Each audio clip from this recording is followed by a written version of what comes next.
جہاں میں دانش و بینش کی ہے کس درجہ ارزانی، کوئی شے چھپ نہیں سکتی کہ یہ عالم ہے نورانی۔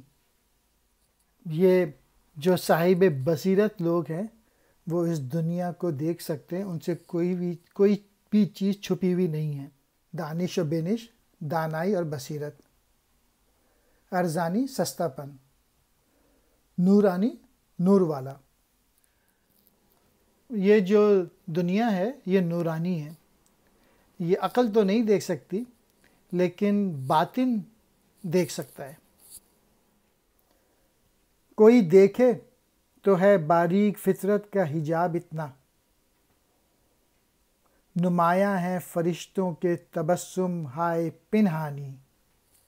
اقبال اس شعر میں کہہ رہے ہیں کہ اپنی روحانی طاقتوں کو بڑھاؤ، اپنی اسپریچولیٹی کو بڑھاؤ، اور اگر تم نے ایسا کر لیا تو تم فرشتوں کی مسکراہٹیں تک دیکھ سکتے ہو۔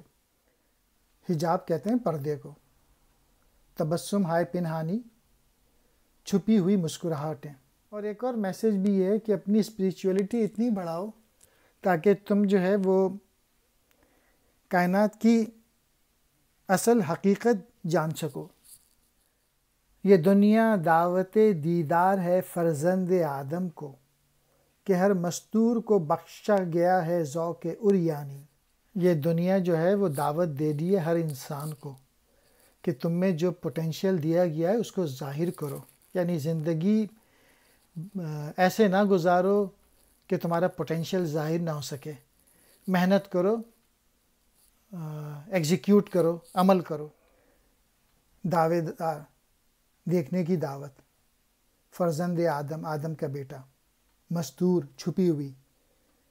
ذوق عریانی، ظاہر ہونے کی صلاحیت۔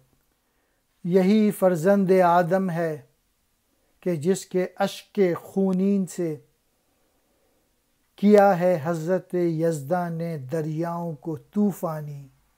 یعنی جو کچھ اس دنیا میں ہو رہا ہے اس کی وجہ انسان کی کوششیں ہیں۔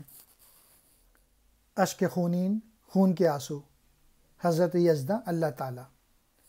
فلک کو کیا خبر یہ خاکدان کس کا نشیمن ہے، غرض انجمن سے ہے کس کے شبستاں کی نگہبانی۔ یہ جو ساری کائنات ہے وہ انسان کے لیے ترتیب دی گئی ہے، انسان کے لیے بنائی گئی ہے۔ خاکدان مراد دنیا ہے، نشیمن ٹھکانہ، غرض مقصد، انجمن ستارے، شبستاں رات کے آرام کی جگہ، نگہبانی حفاظت۔ اگر مقصود کل میں ہوں تو مجھ سے ماورا کیا ہے، میرے ہنگامہ ہائے نو بنو کی انتہا کیا ہے۔ یہ ساری دنیا، یہ کائنات انسان کے لیے بنائی گئی ہے، اور اس کے انتہا کیا ہے یہ خود انسان کو بھی نہیں معلوم کہ وہ کیا کچھ اس دنیا میں کر سکتا ہے۔ صرف اپنی صلاحیتوں کو استعمال کرنا چاہیے۔ مقصود کل مراد تمام کائنات وجود میں لانے کا اصل مقصد۔ میں مراد انسان۔